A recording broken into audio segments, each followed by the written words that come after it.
할렐루야. 자, 오늘 이제 창세기 48장을 보겠습니다. 48장 다 피셨어요? 우리가 어제 이제 요셉이 아버님 모시러 와서 이제 그 바로에게 야곱이 축복하고, 그리고 이제 요셉이 잘 치료하는 거 또 우리가 봤습니다. 요셉이 아주 지혜롭게 그 애굽의 이 첫 치리를 굉장히 잘합니다. 이제 처음에 이제 돈으로 곡식을 나눠주고요. 그 다음에 이제 가축을 받죠. 여러분, 만약에 그 사람들이 가축 그냥 요셉에게 갖다가 바치고 곡식을 바꾸지 않았으면 어떻게 됐겠습니까? 그 잡아먹고 그냥 그 가축도 없어지고 사람들도 얼마나 떠고 기근에 죽었겠지요. 그러나 그 가축을 가져왔기 때문에 가축도 살고 이제 사람들은 또 살릴 수가 있었습니다. 그 다음에 이런 땅을 다 가져와서 땅을 이제 바로가 통치하도록, 그래서 아주 이 요셉이 아주 지혜롭게 있고, 21절에 47장 21절에요. 요셉이 애굽 땅 이 끝에서 저 끝까지의 백성을 성읍들에 옮겼다 그래요. 근데 이 성읍이 무엇을 얘기하느냐? 곡식 창고가 있는 곳을 얘기하는 것입니다. 그러니까 곡식 창고가 있는 곳으로 그 애굽 백성들을 다 불러 모은 거예요. 그러니까 이제 애굽 백성들이 이제 배고프지 않도록 이런 모든 것들을 공급하는데, 이 치리를 아주 지혜롭게 했고요. 그리고 이제 땅을 다 그 바로에게 주어서 이제 바로가 그것을 다스리도록 그렇게 했고, 그 다음에 이제 5분의 1을 상납하라 그러죠. 이 5분의 1은 나중에 율법이 생긴 이후에도 5분의 1을 더하는 것에 대해서 말씀을 하십니다. 그러니까 우리가 이제 20%의 세금을 내는 거죠. 그러니까 어떤 금액을 세금을 100만 원을 내라, 200만 원을 내라. 그러면 소득이 200만 원밖에 없는데 100만 원 내라 그러면 이건 억울한 거죠. 그런데 이제 그 정률제라니까 비율을 정한 겁니다. 5분의 1이라는 거. 이거 굉장히 합법적인 거죠. 그러니까 100만 원을 버는 사람은 20만 원만 내면 되고요. 10만 원을 버는 사람은 2만 원만 내면 되는 것입니다. 그러니까 이 당시에 벌써 이렇게 정률제로 세금을 낼 수 있도록 자기의 소득에 5분의 1을 낼 수 있도록 하는 것은 아주 굉장히 요셉이 하나님의 지혜가 임했고, 또 애굽 백성들에게 적정한 그런 세금을 받아서 치리할 수 있도록, 그래서 아주 치리를 잘하고 애굽 백성들을 살게끔 그렇게 이제 행한 것입니다. 그리고 이제 27절에 40장 27절에는 야곱이 이제 17년이 지났죠. 147세가 돼서 이제 돌아가실 때가 된 이야기를 했습니다. 그래서 오늘 48장에는 이제 야곱도 돌아가시고 요셉도 돌아가십니다. 그래서 창세기에 하나님께서 이제 족장 시대를 마치십니다. 그런 이야기는 족장 시대를 마치시고, 그래서 여러분 이 창세기 1장부터 창세기 50장까지 약 2000년의 역사가 쓰여진 것입니다. 어마어마하죠. 2000년의 역사가. 그래서 여러분 이제 오늘 그거를 쭉 보도록 하겠습니다. 48장 1절 보겠습니다. 48장 1절. 이 일 후가 뭡니까? 이제 이렇게 왔지요. 애굽에 와서 또 이제 7년 기근이 들고 이래서 많은 이 치리를 아주 요셉이 잘하고, 또 이제 야곱이 연세가 많아서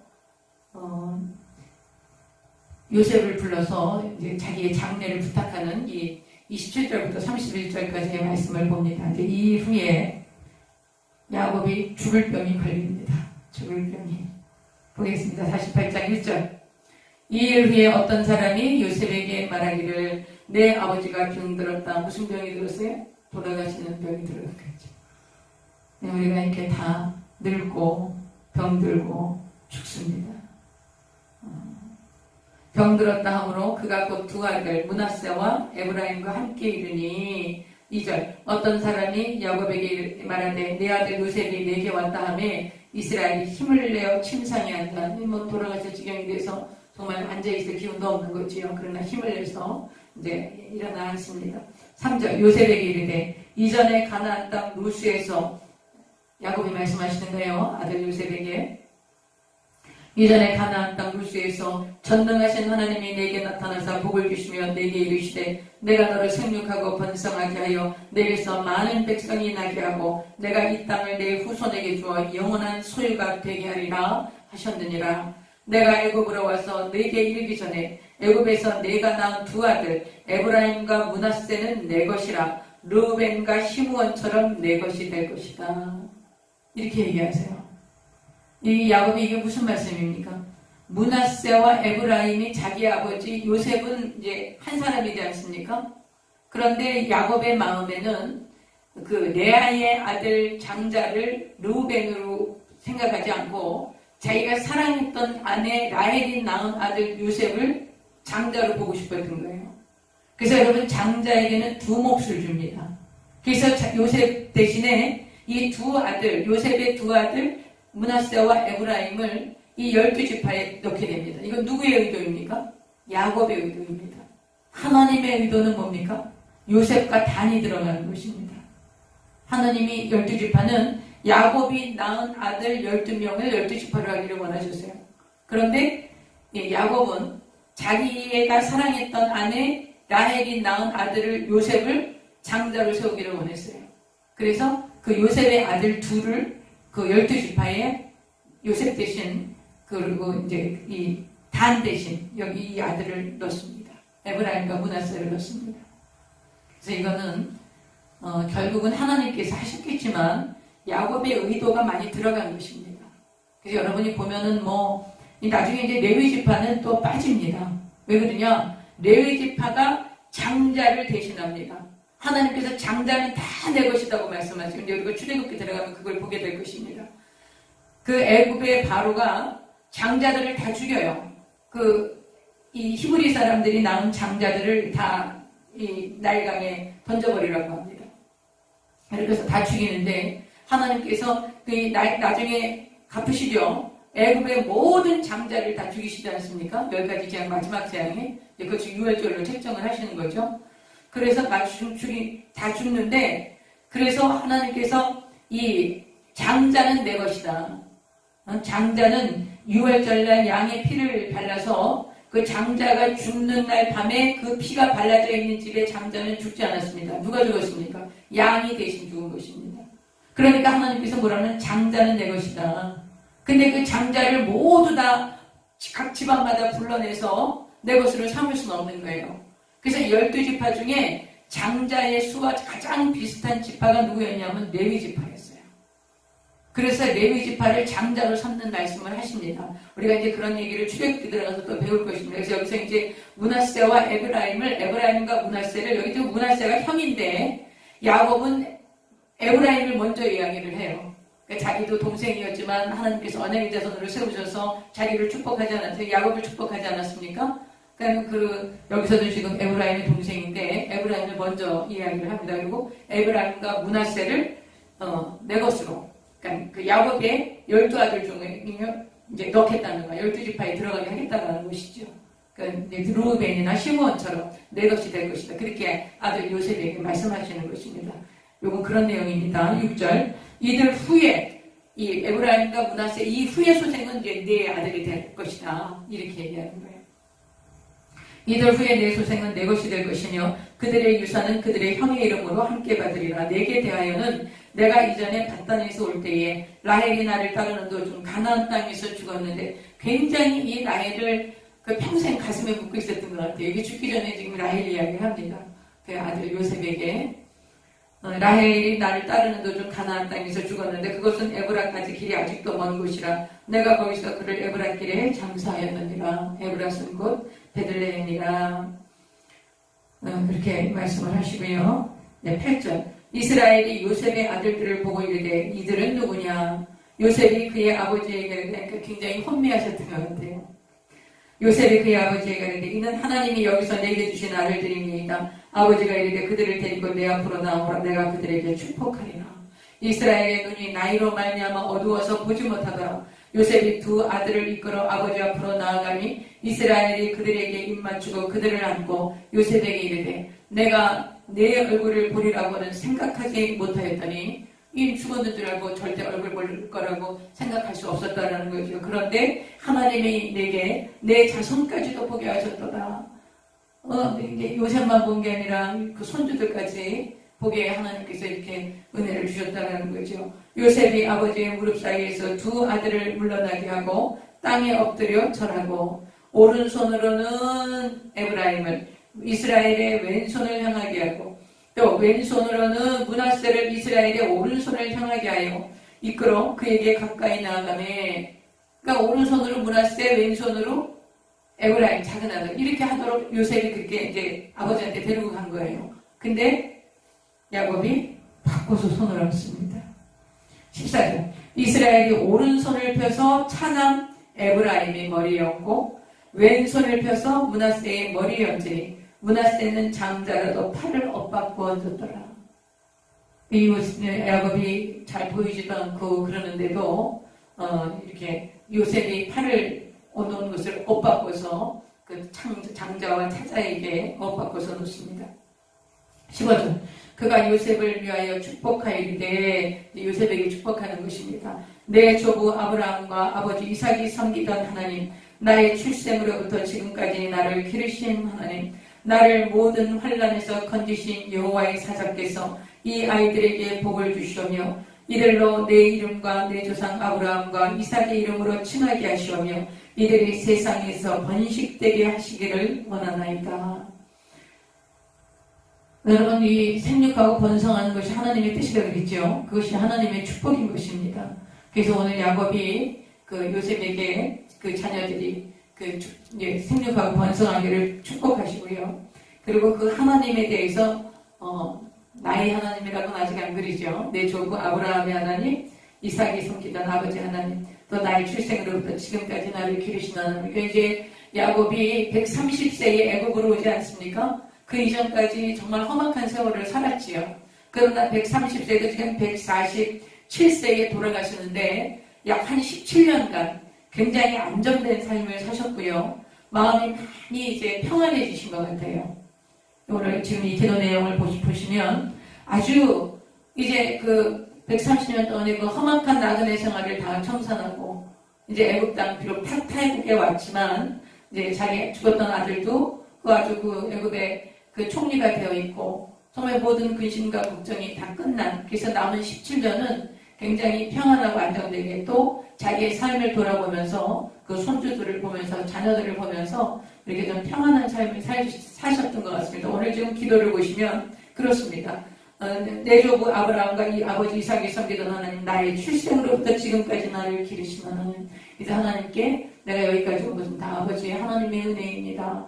우리 조부 아브라함의 하나님 이삭의 하나님의 아버지 은혜입니다. 이런 고백을 하게 되는 거죠. 나를 모든 환난에서 건지신 여호와의 사자께서 자녀들에게 복을 주시도록 이렇게 이제 축복을 합니다. 자, 17절 보겠습니다. 요셉이 그 아버지가 오른손을 에브라임의 머리에 얹은 것을 보고 기뻐하지 않는 거예요. 에브라임 차자 아닙니까? 작은 아들 아닙니까? 기뻐하지 아니하여 아버지의 손을 들어 에브라임의 머리에서 므낫세의 머리로 옮기고자 하여 그의 아버지에게 이르되 아버지여 그리마옵소서 이는 장자이니 오른손을 그의 머리에 얹으소서 하였으나 그의 아버지가 허락하지 아니하며 이르되 나도 안다 내 아들아 나도 안다 그도 한 족속이 되며 그도 크게 되려니와 그의 아우가 그보다 큰 자가 되고 그의 자손이 여러 민족을 이루리라. 에브라임이 이것을 지금 야곱이 예언을 했기 때문에 나중에 에브라임이 북이스라엘을 그러니까 솔로몬 이후에 남유다와 북이스라엘로 나뉘어집니다. 그 북이스라엘의 이 에브라임 지파가 왕조가 됩니다. 그러니까 지금 야곱이 축복했기 때문에 에브라임 지파가 나중에 북이스라엘의 왕조를 이루는지 아니면 하나님께서 이 에브라임 지파를 나중에 북이스라엘의 왕조를 세우고 그 므낫세 지파보다 더 크게 하시기 위해서 그렇게 하기 위해서 야곱에게 이런 축복을 하게 하셨는지 우리가 그건 둘 다 생각할 수 있습니다. 그래서 그런 거 가지고 여러분이 막 논쟁하시면 안 됩니다. 야곱이 축복했기 때문에 에브라임이 나중에 그렇게 북이스라엘의 가장 큰 강대한 그 민족이 그 지파가 된 것이다. 아니면 하나님께서 에브라임을 먼저 그렇게 세우기로 하셨기 때문에 야곱이 예언을 한 것이, 야곱이 축복한 것이다. 막 이런 거 갖고도 감론을 받으시고 또 그런 분이 계세요. 근데 그런 건 전혀 시비거리가 안 됩니다. 야곱이 축복했기 때문에 그렇기도 하고, 또 하나님이 에브라임을 더 크게 북이스라엘의 그 왕조를 세우기 위한 그런 계획 속에서 야곱을 통해서 축복하실 수도 있습니다. 야곱이 축복해서 그렇게 또 축복한 대로 예언이 이루어질 수도 있고요.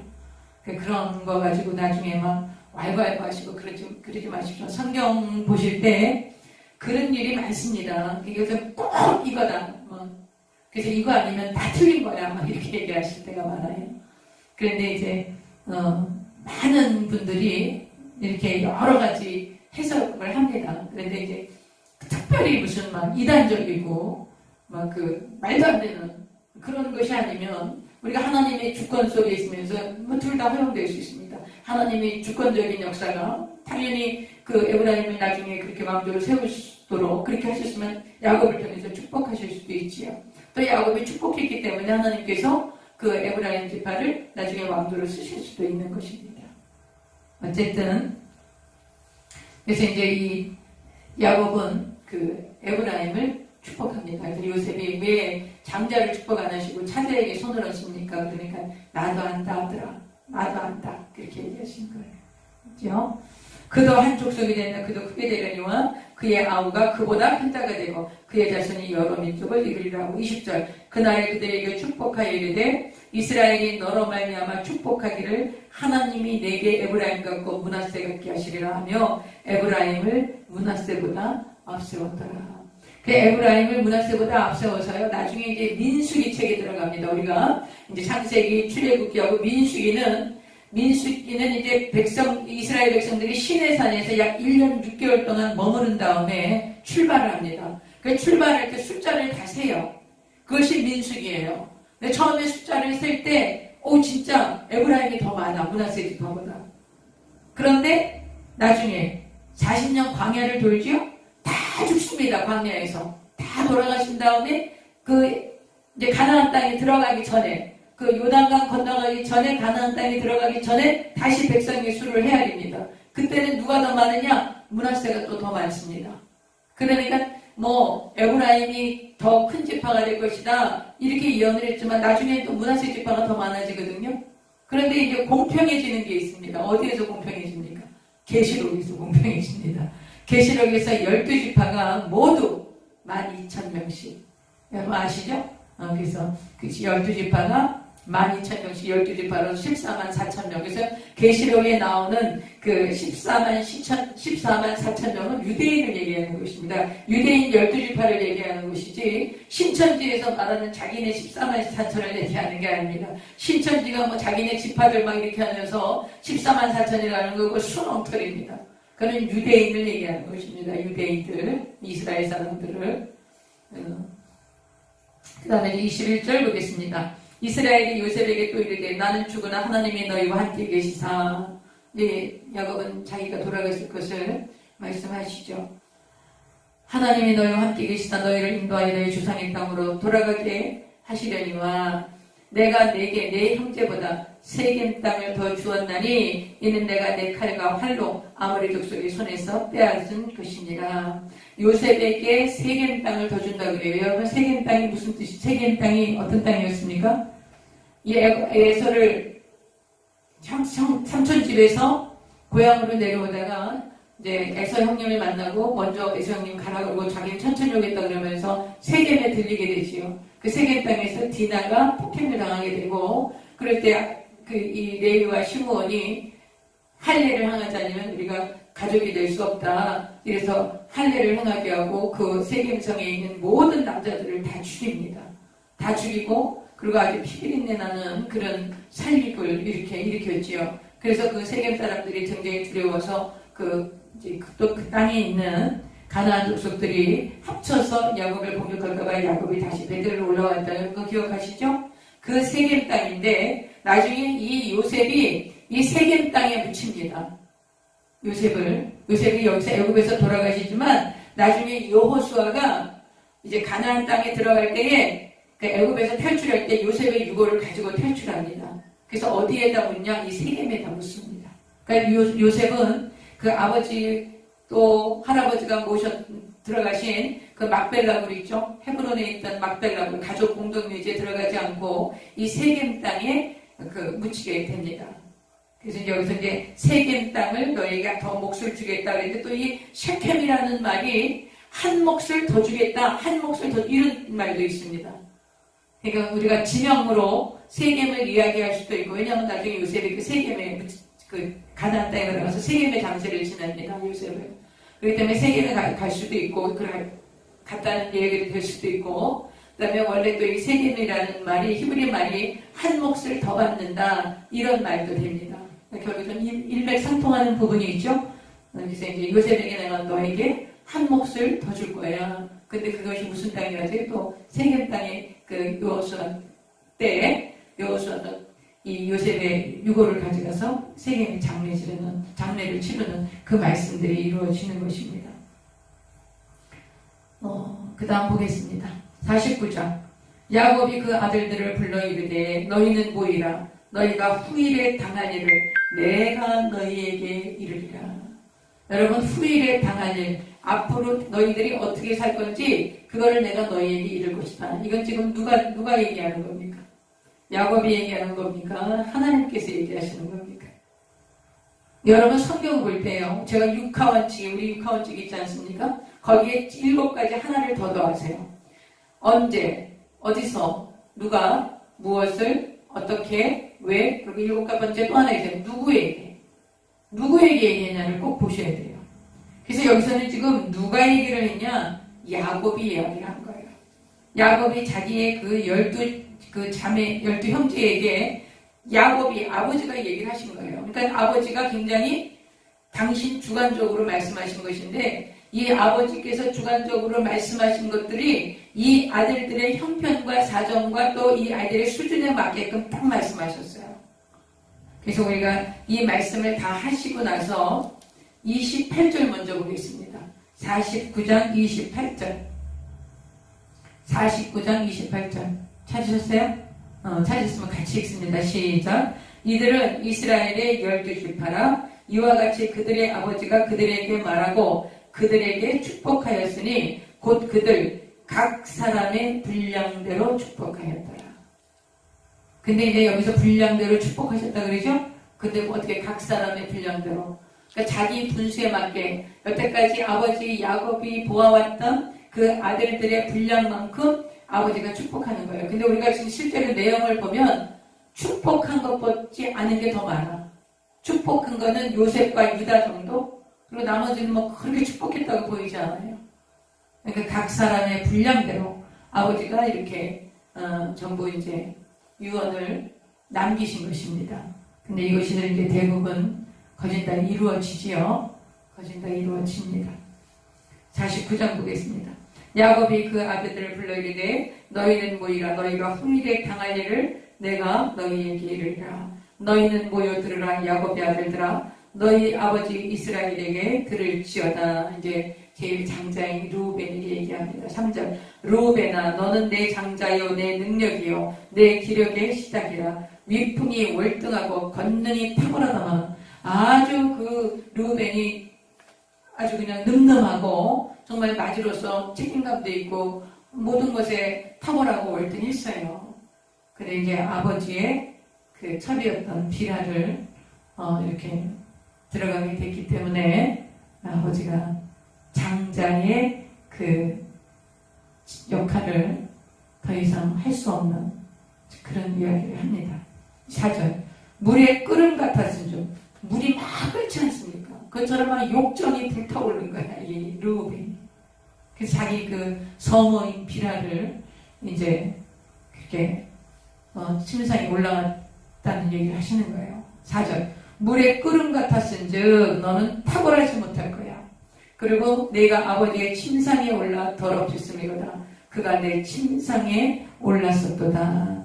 그래서 이제 이 장자권을 더 이상 인정받지 못합니다. 르우벤은. 루벤 인정받지 못하고요. 그리고 사사기에까지만 루벤 자손들이 나오고 그 이후로는 뭐 루벤 자손은 별로 그렇게 역할을 하지 못합니다. 자기 아버지의 이런 예언 같은 유언이 아들들에게 이루어지는 것이죠. 그 다음 5절 시므온과 레위는 형제여 그들의 칼은 폭력의 도구로다. 제가 말씀드렸죠. 세겜성에 들어가서 다리아 동생 디나가 그 폭행당했다고 사람들을 할례를 시켜놓고서는 다 죽이고 그리고 그 모든 물건을 탈취하고 이렇게 해서 그 정말 피바람을 일으키고 그 주변에 있는 모든 가나안 족속들로부터 이제 아주 위협을 받게 한 그래서 굉장히 이 야곱이 이 형제 때문에 아주 힘든 삶을 살려서 베들로 올라가는 얘기 보시죠. 가나안 땅에 정착하면서 하나님이 지켜주시지 않았다면 정말 이 가족은 위험할 뻔했던 거지요. 그렇게 이 시므온과 레위가 과격하고 그리고 그냥 막 그렇게 생각 없이 막 행동하고 이런 사람들이었던 거예요. 그래서 잘 보겠습니다.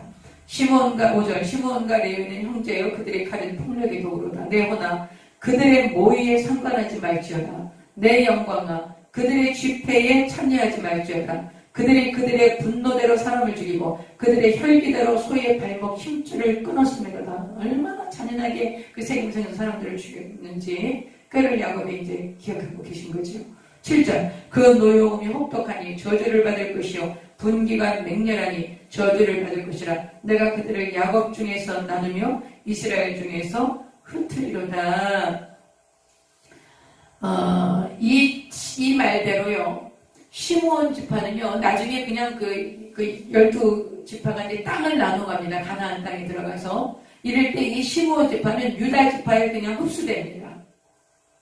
시므온 지파가 유다 지파에 그냥 흡수되고, 레위 지파는 나중에 이 12지파 중에서 땅을 얻지 못합니다. 레위 지파는 이제 제사장의 역할을 감당하게 되기 때문에 이 가나안 땅에 들어가서 48성읍의 레위 지파가 각 흩어져서 살게 됩니다.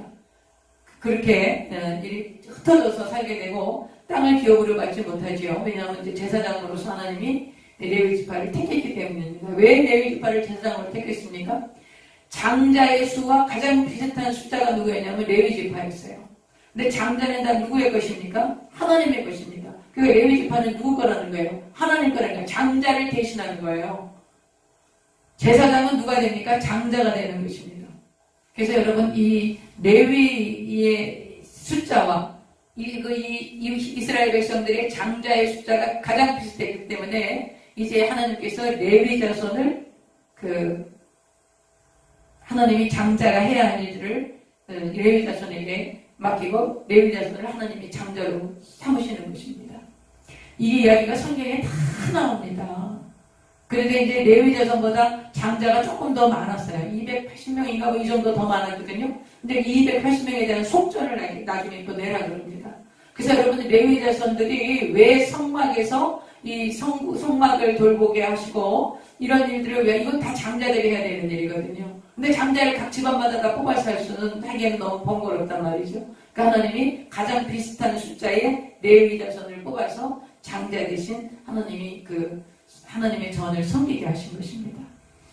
그래서 이제 야곱 중에서 나누면 이스라엘 중에서 흩으리라 그래서 시므온도 유다에게 흡수되고 이 레위도 48성읍 나중에 가나안 땅에 들어서 이제 여호수아 때 땅을 나눠 갔습니다. 그 땅을 나눠 가질 때 기업을 주시잖아요. 그리고 48성읍을 다 나누어서 거기에다가 이제 이 레위 지파를 다 이제 흩어서 보내십니다.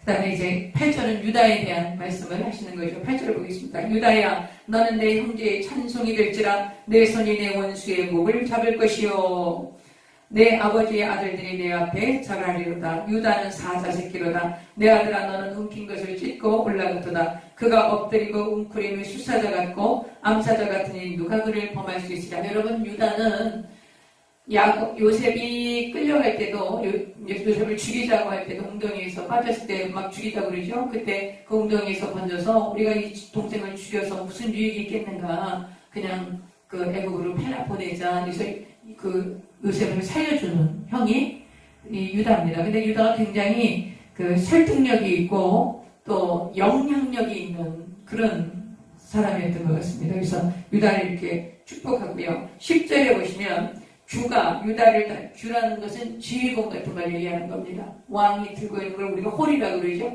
네, 주라는 것은 지휘봉을 얘기하는 것입니다. 주가 유다를 떠나지 아니하니까 굉장히 지도자적인 그런 그 가문이 될 것이다. 지파가 될 것이다. 그래서 이제 아버지가 보신 거죠. 주가 유다를 떠나지 아니하며 통치자의 지팡이가 그 발 사이에서 떠나지 아니하기를 실로가 오시기까지 이르리니 그에게 모든 백성이 복종하리로다. 여러분, 실로는 나중에 법궤가 있게 될 지명이기도 합니다. 근데 여기서 실로는 그건 아닌 것 같고요. 실로는 샬롬. 그래서 이건 무슨 뜻이냐면 어떤 평안을 주시는 존재다. 이렇게 우리가 해석을 해야 됩니다. 뭐를 주세요? 평안을 주시는, 이 실로라는 그 히브리 말이 샬롬, 아시죠? 샬롬. 그래서 평안을 주시는 존재, 이 그분이 올 때까지 그에게 모든 백성이 복종하리로다. 이게 누굴까요? 이 유다의 자손에서 누가 나옵니까? 이스라엘을 통일해서 평안을 주는 왕이 누구였습니까? 다윗이었습니다. 다윗. 그래서 실로가 오시기까지는 다윗이 이스라엘의 가장 넓은 영토를 갖고 가장 그 통일을 해서 아주 그 넓은 영토를 갖게 했던 그 다윗왕. 그리고 그 이후에는 그 샬롬을 가져오시는 왕이 누구십니까? 예수 그리스도이십니다. 그래서 여러분, 유다의 자손에서 다윗이 나고 다윗의 후손 중에 예수님이 오실 것을 이 당시에 야곱이 말씀을 하시는 것이죠. 그 다음 11절, 그의 나귀를 포도나무에 매며 그의 암나귀 새끼를 아름다운 포도나무에 맬 것이며 또 그 옷을 포도주에 빨며 그의 복장을 포도즙에 빨리로다. 여러분, 포도즙에 옷을 빨 정도면 얼마나 풍요하다는 것입니까? 그러니까 유다에게는 굉장한 풍성함이 있다는 것을 그 아버지 야곱이 축복을 하시는 거죠. 12절, 그의 눈은 포도주로 인하여 붉겠고 그의 이는 우유로 말미암아 희리로다. 이제 그렇게 하시고요. 13절, 스불론은 해변에 거주하리니 그것은 배 매는 해변이라 그의 경계가 시돈까지로다. 그래서 예수님이 오셨을 때 그런 얘기하죠. 갈릴리 이방에 빛이 임하였는데 그 스불론과 납달리 땅, 스불론과 납달리 땅이라고 이제 그 빛이 임하였다는 그런 얘기 하십니다. 그래서 시돈, 지중해 연안에 있는 시돈 지역에서 그 갈릴리 쪽으로 있는 그 지역을 스불론이 나중에 차지하게 됩니다. 그래서 여러분이 이제 이런 예언들을 우리가 이제 이런 야곱이 말씀하신 것을 보고 이제 우리가 출애굽기를 들어가게 됩니다. 이제 출애굽기 들어가면 이제 몇 년이 지났냐? 430년이 지나간 거예요. 430년이 지나, 창세기부터 출애굽까지 430년이 흘러갔습니다. 그러고 나서 40년이 또 지난 후에 가나안 땅에 들어가게 되죠. 그 가나안 땅에 들어가서 12지파가 땅을 나눠 갔습니다. 그 12지파가 땅을 나눠 가질 때 이 스불론이 어디에 거하는가를 보면 이 말씀이 그대로 이루어진 걸 볼 수가 있죠. 그래서 제가 그렇게 말씀드리는 것입니다. 하나님께서 예정하시고 주권적으로 다스리시는 것을 야곱을 통해서 예언을 하셨든지 아니면 야곱이 그렇게 예언을 한 것을 하나님께서 이루셨든지 여러분, 그것은 결국은 하나님의 절대 주권이라는 걸 우리가 인정할 수밖에 없는 것이죠. 그 다음 이제 보겠습니다. 14장, 이사가는 양의 우리 사이에 꿇어앉은 건장한 나귀로다. 그는 쉴 곳을 보고 좋게 여기며 토지를 보고 아름답게 여기고 어깨를 내려 짐을 메고 앞제 아래에서 섬기리로다. 그래서 이제 이 이사가 지파는 나중에 그 가난한 사람들하고 섞입니다. 가난한 사람들 속에서 살게 됩니다. 그 다음에 이제 16절, 다는 이스라엘의 한 지파같이 그의 백성을 심판하리로다. 단이라는 그 말 자체가 심판하다 이런 뜻입니다. 그래서 그 판결자가 된다는 것이죠. 17절, 단은 길섭의 뱀이여 샛길의 독사로다. 말굽을 물어서 그 탄자를 뒤로 떨어지게 하리로다. 아주 이 단 지파는 멤버가 작았지만 얼마 되지 않았어요. 그러나 아주 용감하고 그렇게 아주 그 심판을 하는 그런 것들을 야곱이 말씀을 하십니다. 여호와여, 나는 주의 구원을 기다리나이다. 그 다음에 이제 19절 보겠습니다. 갓과 아셀이 있었죠. 갓은 군대의 추격을 받으나 도리어 그 뒤를 추격하리로다. 그 다음에 이 아셀은 20절 아셀에게서 나는 먹을 것은 기름진 것이라 그가 왕의 수라상을 차리려다. 실제로 아셀 지파가 맞이한 땅은 아주 땅이 기름졌다 그래요. 그래서 아주 곡식들이 풍성했고 맛있는 그런 음식들을 만들 수 있는 재료들이 굉장히 많았다고 그럽니다. 이 아셀 지역, 아셀 지파가 받은 땅. 그 다음에 이제 22절 요셉을 말씀합니다. 요셉은 무성한 가지, 곧 샘 곁에 무성한 가지라 그 가지가 담을 넘어도다. 활 쏘는 자가 그를 학대하며 적개심을 가지고 그를 쏘았으나 그렇게 했죠, 형님들이. 그러나 요셉의 활은 도리어 굳세며 그의 팔은 힘이 있으니 이는 야곱의 전능자 이스라엘의 반석인 목자의 손을 힘입음이라. 내 아버지의 하나님께로 말미암나니 그가 너를 도우실 것이요 전능자로 말미암나니 그가 내게 복을 주실 것이라. 위로 하늘의 복과 아래로 깊은 샘의 복과 젖 먹이는 복과 태의 복이리로다. 내 아버지의 축복이 내 선조의 축복보다 나아서 영원한 산이 한없음 같이 이 축복이 요셉의 머리로 돌아오며 그 형제 중 뛰어난 자의 정수리로 돌아오리로다. 그 다음에 이제 요셉에게 이렇게 말씀하신 대로 다 이루어졌지요. 27절 베냐민 이제 마지막 막내 아들입니다. 베냐민은 물어뜯는 일이라 아침에는 빼앗은 것을 먹고 저녁에는 움킨 것을 나누리로다. 그래서 아주 이제 이렇게 해서 이스라엘의 12지파입니다. 이스라엘 12아들이 이렇게 12지파가 되는데 나중에 단지파가 빠지고 에브라임과 므낫세가 들어갑니다. 그래서 여러분이 이 지파가 이제 조금 이제 헷갈릴 수도 있어요. 그러나 야곱의 12아들, 이 12아들이 원래 하나님이 말씀하신 12지파입니다. 그런데 이제 나중에 이제 이 과정을 보시면 이제 또 이제 지파가 어떻게 해서 이렇게 나누어지는지 우리가 이제 출애굽기 들어가고 이 민수기 들어가고 그러면 여러분이 이래서 이렇게 됐구나 이렇게 하면서 여러분 정말 아하 익스피리언스, 아하 경험을 하게 됩니다. 아하 이게 이렇게 된 거였구나. 그 성경이 이렇게 해서 하나님 이렇게 하셨구나. 이런 그 아하 익스피리언스 여러분 됩니다. 이렇게. 그냥 쭉 보겠습니다. 오늘은 28절. 이들은 이스라엘의 12지파라 이와 같이 그들의 아버지가 그들에게 말하고 그들에게 축복하였으니 곧 그들 각 사람의 분량대로 축복하였더라. 여러분 그래서요 나를 축복해 주세요. 그러다가 그냥 그 사람한테 축복을 막 엄청 한다고 그 축복이 다 됩니까? 아닙니다. 분량대로 받습니다. 그러면서 여러분이 축복하는 사람이 아무리 축복해도 그 사람의 분량이 요만한 종쟁이면 그거밖에 안 되는 겁니다. 그런데 그냥 이렇게 축복해도 그 사람의 그 분량이 정말 큰 그냥 가지고 엄청난 그런 분량을 가지고 있으면 그만큼 거기에 축복이 임하는 것입니다.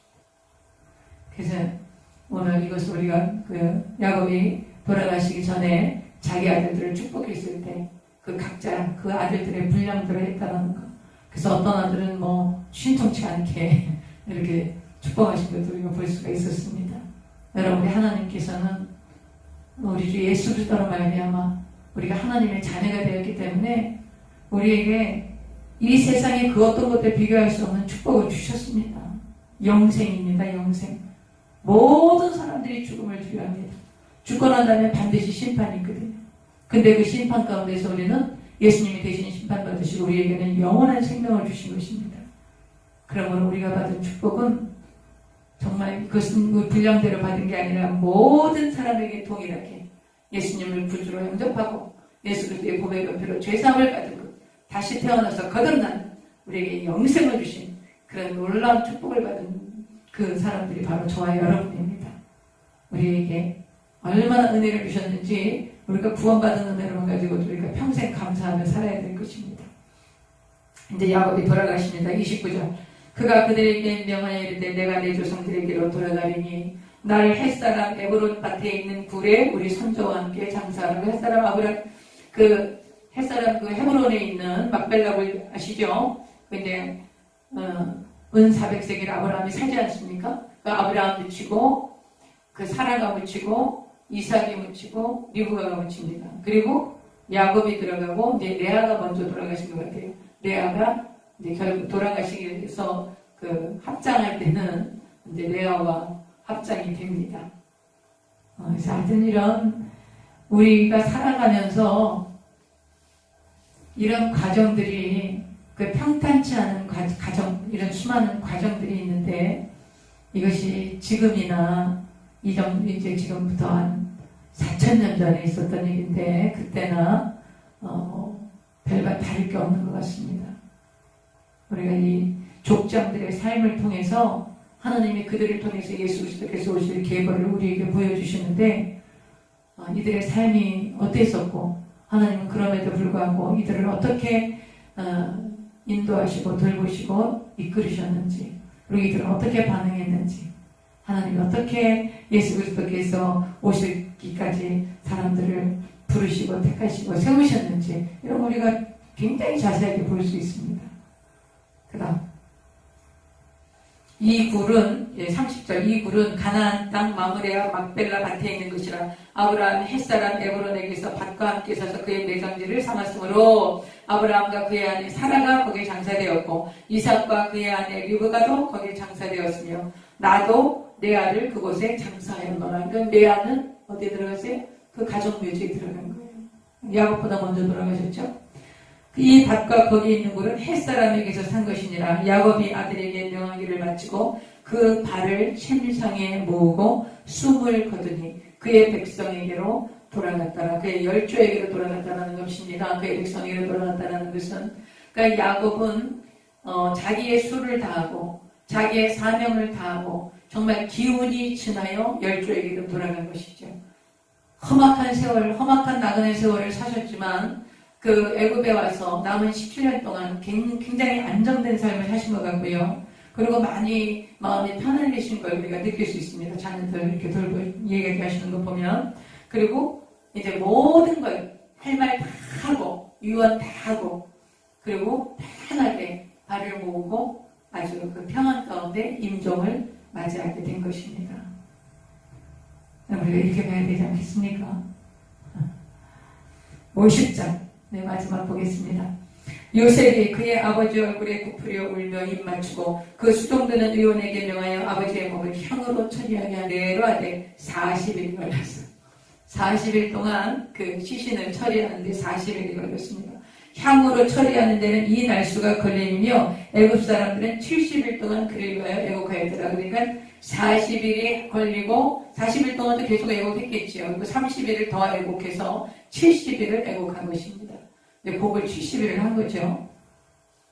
곡하는 기한이 지남에 요셉이 바로의 궁에 말하여 이르되 내가 너희에게 은혜를 입었으면 원하건대 바로의 귀에 아뢰기를 우리 아버지가 나로 맹세하게 하여 이르되 내가 죽거든 가나안 땅에 내가 파놓은 묘실에 나를 장사하라 하였나니 나로 올라가서 아버지를 장사하게 하소서. 내가 다시 오리이다. 이 가면 안 올 것 같이 바로가 생각했기 때문에 내가 가서 아버지 장사 치르고 다시 올 겁니다. 왕이시여 허락하소서. 이렇게 이제 말씀을 드리는 겁니다. 요셉이. 6절 바로가 이르되 그가 내게 시킨 맹세대로 올라가서 내 아버지를 장사하라. 7절 요셉이 자기 아버지를 장사하러 올라가니 바로의 모든 신하와 바로 궁의 원로들과 애굽 땅의 모든 원로와 요셉의 온 집과 그의 형제들과 그의 아버지의 집이 그와 함께 올라가고 가족들만 가는 게 아닙니다. 아주 그냥 애굽의 모든 그 관료들까지 다 그 장례치러 그 가나안까지 가는 것이 대단했겠지요. 이렇게 정말 호화스러운 장례식을 야곱이 하게 됩니다. 그와 함께 8절입니다. 요셉이 그와 함께 올라가고 그들의 어린아이들과 양떼와 소떼만 고센 땅에 남겼으며 병거와 기병이 요셉을 따라 올라가니 그때가 심히 컸더라. 심히 컸더라. 자, 10절 그들이 요단강 건너편 아닷 타작마당에 이르러 거기서 크게 울고 애통하며 7일 동안 애곡하였더니 이것들이 또 7일 동안 애곡하는 겁니다. 11절 그 땅 거민 가나안 백성들이 아닷마당의 애통을 보고 이르되 이는 애굽 사람의 큰 애통이라 하였으므로 그 땅 이름을 아벨 미스라임이라 하였으니 곧 요단강 건너편이더라.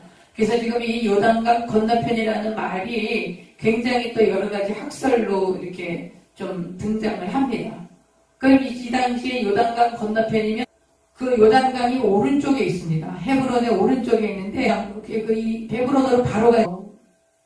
그렇게 중요한 것 같지 않습니다. 그래서 그냥 이거는 요단강 건너편으로 그냥 보겠습니다. 여기서 아벨 미스라임이라고 하는 것은 미스라임은 애굽을 얘기하는 거, 애굽을 얘기하는 거. 그래서 가나안 땅 사람들이 봤을 때는 애굽 사람인 거죠. 그래서 애굽에 들어가서 막 고군하는 걸 보고 얘기한 겁니다. 12절. 야곱의 아들들이 아버지가 그들에게 명령한 대로 그를 위해 따라 행하여 그를 가나안 땅으로 간 후에 자기 형제와 호상꾼과 함께 애굽으로 돌아오게 됩니다. 이제 모든 장례를 마치고 가족들과 함께 돌아왔는데 용서해 줬을지도 몰라. 그러나 우리가 용서받을 짓 한 게 아니잖아. 왜 있겠어? 그러니까 우리를 또 우리에게 이제 어떤 그런 그 용서하지 않는 그런 태도가 나올 수도 있지 않을까? 그래서 형들이 굉장히 불안해하는 거예요. 그래서 이제 그 이야기를 이제 형님들이 합니다. 보겠습니다. 15절. 요셉의 형제들이 그들의 아버지가 죽었음을 보고 말하되 요셉이 혹시 우리를 미워하여 우리가 그에게 행한 모든 악을 다 갚지는 아니할까 하고 요셉에게 말을 전하여 이르되 당신의 아버지가 돌아가시기 전에 명령하여 이르시기를 너희는 이같이 요셉에게 이르라 내 형들이 내 바라가 아버지의 일을 이제 핑계대는 거지요. 아버지가 이렇게 말하지 않았습니까? 이렇게 내 애를 이제 용서하소서 하니 요셉이 그들이 그에게 한 말을 들을 때에 울었더라. 요셉이 왜 울었을까요? 이 형들이요 요셉의 진심을 너무나 몰라주는 거예요. 이 형들은 하나님을 경험하지 못한 거예요. 하나님이 나에게 행하시는 그런 은혜를 이분들은 경험하지 못한 거예요. 그러나 요셉은 경험을 한 거죠. 요셉은 진심으로 용서를 한 것입니다. 여러분이 우리가 용서를 했는데도 불구하고 용서를 안 받아들여. 그러면 그거는 누구 책임입니까? 안 받아들이는 그 사람 책임입니다. 그래서 여러분 사탄이 우리에게 정죄함을 줍니다. 그래서 계속 너는 용서받을 수 없어. 너는 용서받을 수 없는 죄인이야. 그러므로 너는 죄값으로 죽어야 해. 사탄이 계속 그렇게 정죄합니다. 여러분이 감옥문을 열어놨습니다. 이제 감옥에서 다 나가시오. 당신들은 자유입니다. 그리고 감옥문을 활짝 열어놨습니다. 근데 안 나갑니다. 아니에요. 나는 자유를 받을 자격이 없어요. 나는 이 감옥을 나갈 수 없어요. 그리고 감옥문을 활짝 열어놨는데 계속 감옥에 있습니다. 왜 그렇습니까? 용서의 그것을 믿지 않는 거예요. 용서와 자유함을 믿지 않는 거예요. 그것이 정죄함을 주는 사탄이 노리는 공격입니다. 여러분 우리 교회에 우리 집사님 한 분이 너무 신앙생활 예쁘게 하시는 집사님이 한 분 계세요. 근데 제가 우리 집사님 지금 이거 보고 계실 텐데 제가 좀 말씀을 드리겠습니다. 근데 이분이 너무 착해. 정말 착한 분입니다. 착하고 신의성이 아주 보드랍고 예쁜 분입니다. 근데 이분이 그 정죄함에 사로잡힌 거예요. 내 죄는 용서받을 수 없어요. 나는 죄값으로 죽어야 해요. 예수님도 자기를 용서하실 수 없다는 거예요. 그래서 굉장히 고통을 겪었습니다. 아주 굉장히 힘들어 하셨는데 이제는 예수님께서 어떤 죄라도 무슨 죄를 지었을지라도 예수님께 나와서 회개하고 예수님을 구주로 영접하고 예수님의 나를 위해서 십자가에 죽으시고 내 죄 때문에 십자가에 죽으시고 죄값을 대신 치러주시고 나를 용서해 주시고 내게 죄사함을 주시고 하나님의 자녀가 되게 하신 것, 이것은 내 공로가 아니라 오직 예수님의 주권적인 공로로 내가 용서함 받고 죄사함 받았다는 거, 이것을 이제 깨닫고 나서 굉장히 지금 이제 자유해 주시고 제가 기뻐해 주신 것을 제가 지금 믿고 있습니다. 이거 보시면 우리 집사님 그렇죠? 이제는 다시는 정죄함 갖지 마세요. 정죄함은 마귀가 주는 것입니다. 결코 그리스도 예수 안에 정죄함이 없습니다. 생명의 성령의 법의 죄와 사망의 것을 우리를 자유케 하신 것입니다. 예수님께서 십자가에서 모든 죄를 사해 놓으신 거예요. 모든 것을 우리가 죄사함 받은 것입니다. 예수의 보배로운 피가 용서하지 못할 죄가 없어요. 우리가 죄사함을 완벽하게 죄사함을 받은 거예요. 그래서 하나님의 자녀가 된 것입니다.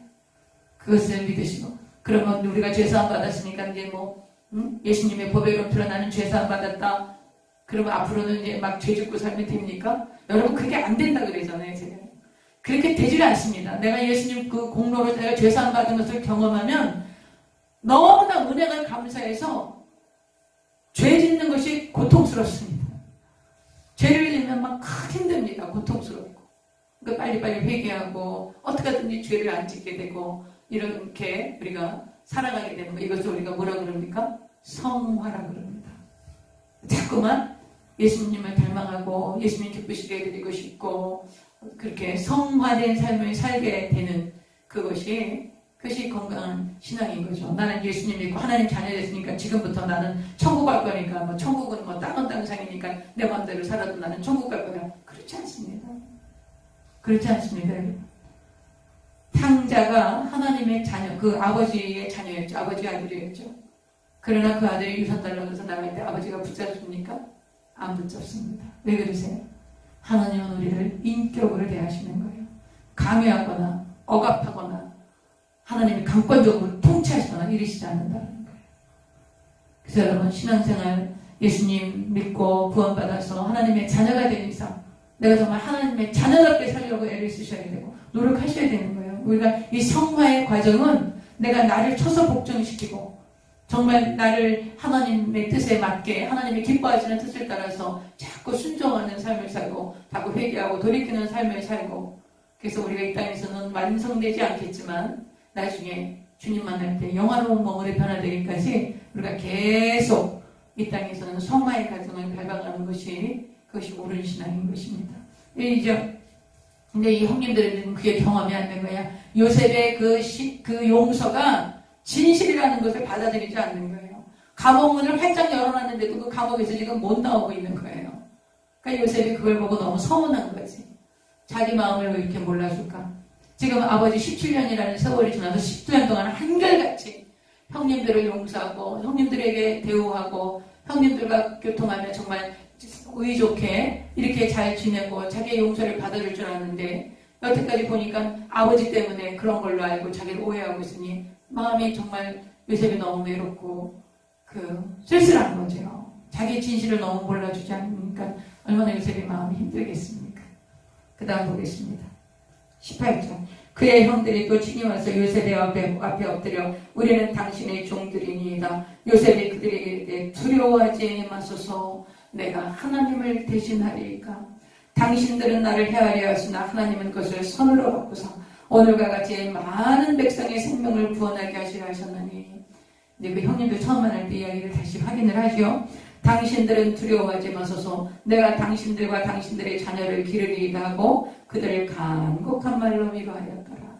이렇게 요셉이 끝까지 형님들이 자기를 의심하고 자기의 진실을 안 받아들여주고 그것을 또 확인시켜야 되고 그런 요셉의 그 외로움과 그런 그 쓸쓸한 것들이 느껴지는 대목이지요. 그 베풀고 형님들에게 좀 신뢰를 주고 자기를 좀 받아주면 좋겠는데 형들은 자신들이 지은 죄 때문에 그게 안 되는 거예요. 그러나 여러분 우리는 요셉은 예수님의 예표입니다.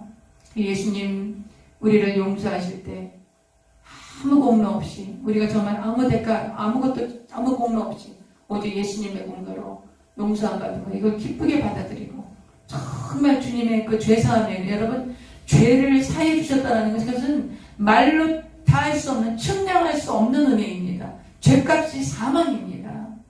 예수님이 대신 죽으신 것입니다. 죄값을 대신 치러주셨다는 건 대신 죽으셨다는 거예요. 그래서 저와 여러분에게 죄값으로 다시 죽지 않도록 영원한 생명을 주셨다는 것입니다. 이 죄사함의 은혜가 여러분 깊이 깨달아지셔야 됩니다. 정말 어쩌다가 나 같은 죄인이 용서함 받아서 구원함을 얻었는가? 나 같은 죄인이 어떻게 예수님께서 하나님이 이 땅에 육신을 입고 오셔서 나를 위해서 죽으셔서 내 모든 죄를 사하시고 나를 하나님의 자녀가 되게 해서 내가 천국 들어가게 하셨는가?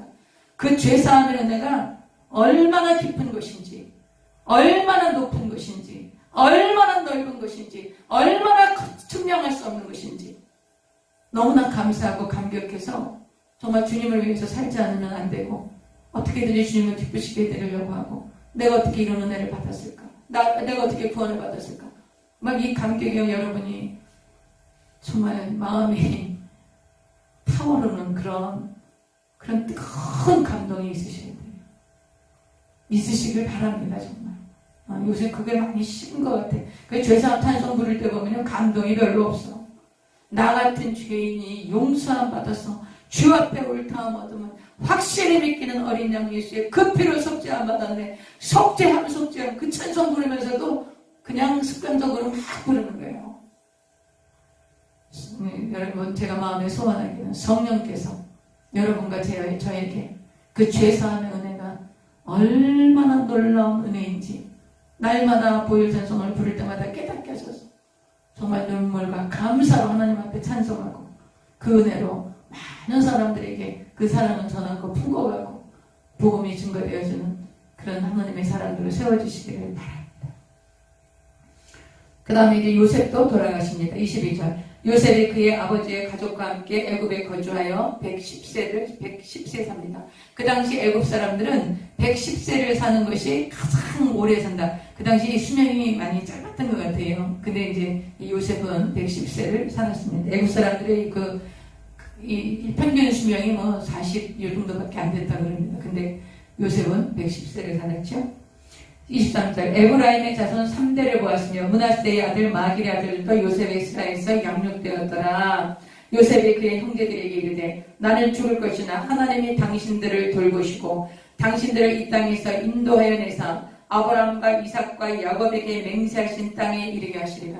가나안 땅으로 다시 오게 하신다는 것이요. 그래서 이제 요셉이 돌아가시고 400년이 지나서 탈출을 합니다. 애굽을 다시 돌아오고 애굽에서 그것이 이제 출애굽기가 이어지는 거죠. 25절. 요셉이 또 이스라엘 자손에게 맹세시켜 이르기를 하나님이 반드시 당신들을 돌보시리니 당신들은 여기서 내 해골을 메고 올라가겠다 하라. 그렇게 약속하라는 거예요. 약속합니다. 그렇게. 26절. 요셉이 110세의 죽음에 그들이 그의 몸에 향 재료를 넣고 애굽에서 입간하였더라. 그래서 오늘 장례식을 2번 치렀습니다. 야곱의 장례식을 치르고 요셉의 장례식을 치렀습니다. 여러분, 이제 우리가 창세기를 마쳤는데 창세기 책은요, 하나님 외에, 하나님은 창조주시고 하나님 외에 모든 만물의 시작을 알리는 것이 창세기입니다. 모든 만물의 시작을 기록한 책입니다. 그래서 생명의 시작을 기록해 놓으셨고요. 또 그 가정이 어떻게 시작되었는지 기록해 놓으셨고요. 사랑과 미움과 그리고 그 살인이 시작이 창세기부터 시작이 됩니다.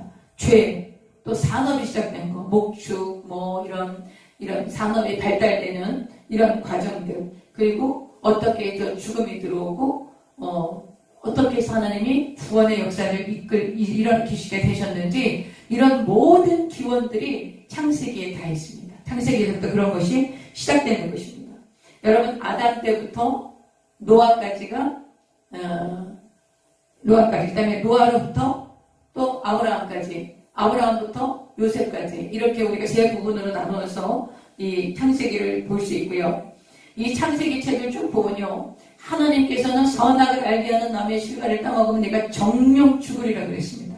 근데 사탄은 뭐라고 합니까? 결코 죽지 아니하리라 이렇게 얘기해요. 근데 죽습니까? 안 죽습니까? 죽습니다. 누구 말씀이 옳습니까? 하나님 말씀이 옳습니다. 죽습니다. 죄가 들어와서 죽습니다. 그것을 우리가 창세기를 통해서 볼 수 있고요. 성경은 뭐라고 말씀해요? 죽으면 끝인가요? 그렇지 않습니다. 죽은 다음에 반드시 심판이 있다는 것을 보여주고 있는 것입니다. 여러분, 심판이 있는 것이 얼마나 감사합니까? 죽고 나면 끝이다 그러면 이 세상 아무렇게나 살아도 되는 것입니다. 그러나 한 번 나서 죽는 것은 정한이 치고 죽고 난 다음에 반드시 심판이 있는 것을 이 성경이 창세기가 보여줍니다. 그러면 이제 이 족장들을 보면요, 아브라함이 100세에 이삭을 낳지요. 그리고 아브라함이 언제 돌아가시냐면 175세에 돌아가십니다. 175세. 그러면 아브라함이 이삭하고 사신 것이 몇 년입니까? 이삭이 몇 살 때 돌아갑니까? 75세에 돌아갑니다. 그러면 이삭이 몇 살 때 에서하고 야곱을 낳습니까? 60세에 낳습니다. 그러니까 아브라함은 에서와 야곱 자기 손주들과 한 15년 이상 같이 살고 아브라함이 돌아가십니다. 그러면 지금 이삭은 180세에 사망하세요. 180세에 돌아가시는데 이 아들들을 몇 살에 낳습니까?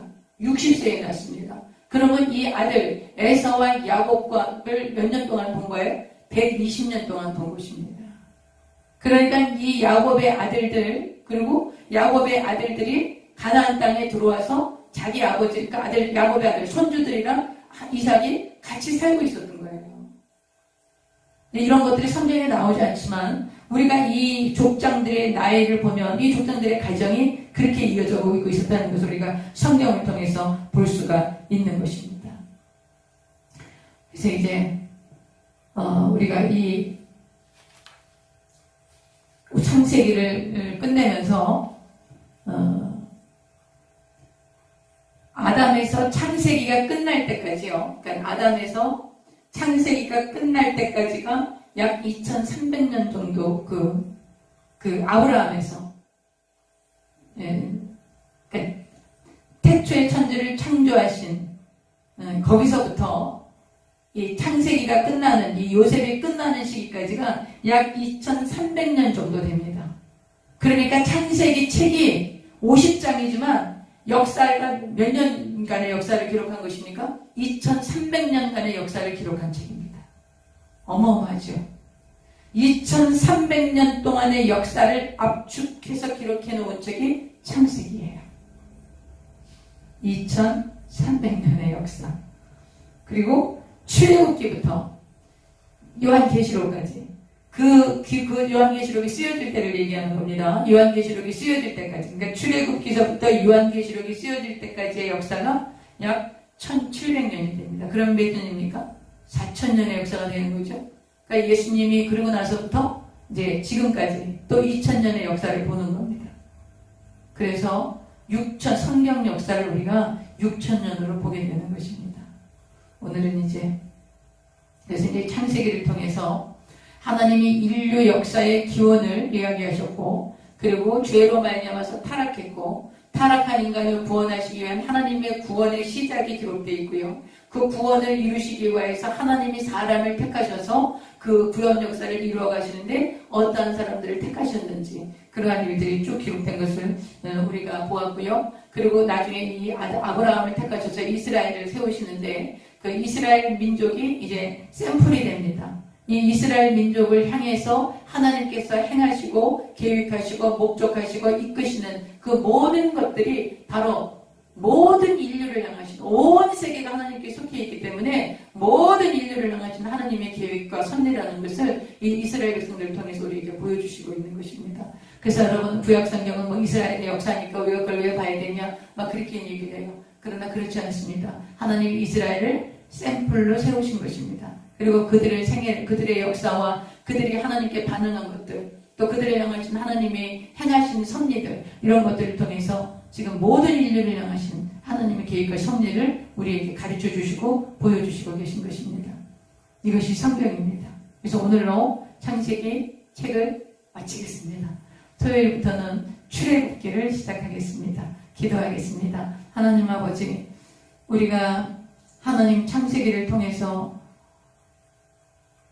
하나님께서 어떻게 이 세상 우주와 만물을 창조하시고 시작하셨는지 깨닫게 되었고, 또 이 모든 것들을 하나님께서 순종하고 생육하고 번성하기를 원하셨지만 타락하고 하나님을 반역해서 범죄한 인간을 향하여 하나님께서 우리를 구원하시기 위한 그런 구원의 계획들, 그리고 구원의 계획들을 이루기 위해서 하나님이 택하신 사람들을 통하여 하나님이 이루시는 경륜을 저희들이 보았습니다.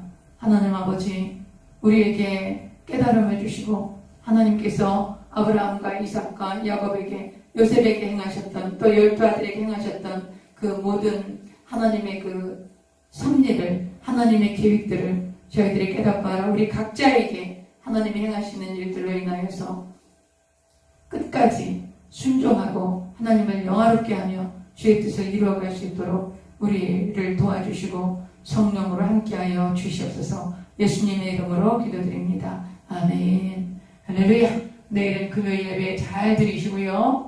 성령으로 충만하셔야 합니다. 여러분 기도 주시면 안 돼요. 이 말씀 깨달으신 거, 묵상 이렇게 보신 거 또 보시고, 이게 이렇구나, 하나님 이렇게 하셨구나. 그래서 이게 성경을 많이 묵상하시고, 여러분 기도와 말씀 외에는 다른 것은 없습니다. 정말 기도와 말씀에는 우리 신앙을 유지할 방법이 없습니다. 하나님 말씀 꼭 붙드시고 그 말씀 속에서 하나님 알아가시고, 그리고 기도 쉬지 마십시오. 반드시 기도하셔야 합니다. 그래서 할렐루야. 제가 이렇게 잔소리 자꾸만 하는데 그래서 잔소리 해드리는 거 이거 좋은 겁니다. 승리하셨습니다. 할렐루야.